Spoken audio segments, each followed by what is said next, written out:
Ayan guys, pupunta tayo doon. Makikipagkita tayo doon sa ating followers na nanalo.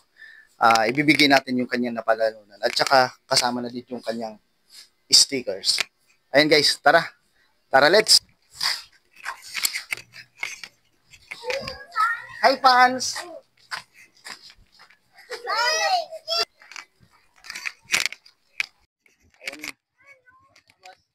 Ayan guys, sila po yung nanalo. Siya po actually nanalo doon sa palaro natin. Ayan, napakaswerte niya.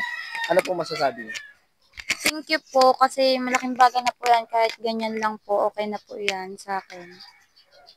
Okay guys, ayan. Sa totoo lang, humihingi ng tulong sa atin si ate. Ito po, ipakita.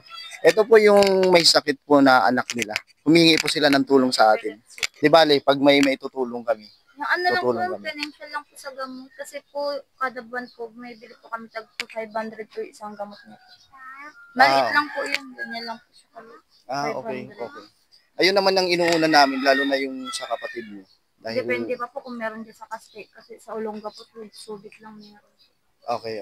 Ayan guys, kung sino yung may kakayahan tumulong, tulungan natin si ate. Ayan guys, kahit sa maliit na paraan, makatulong tayo. Okay.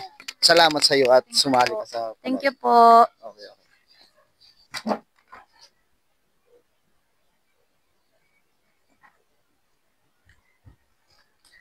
At ayun nga guys, naibigay na natin yung premyo ng winner natin doon sa ating pahula. Ayan, at naibigay na natin. Yun guys nga pala yung humihingi ng tulong sa atin dahil may sakit yung kanyang anak na epilepsy.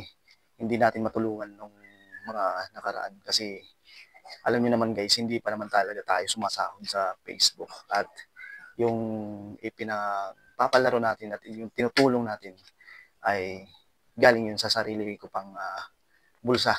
At kung meron man may nag-sponsor na iilan, itinutulong ko din. Yan guys. Pero naka-line up siya doon sa mga tutulungan natin. Yun kasi yung dapat nating unahin tulungan. Kasi baby pa yun guys at saka may sakit siyang epilepsy. Ayan. At sa mga nais tumulong, magbigay na lang kayo ng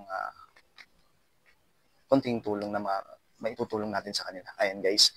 Sa mga mabubuting puso dyan ay tulungan natin. Lalo na baby pa siya. Ayan guys. Ayan, mag-shoutout tayo ngayon guys. Mga ka-combo, manguntang halina. Magsigising na kayo at mag-shoutout tayo. At maraming nagpapa-shoutout sa atin. Ayan. Shoutout kay Jomel Kendara.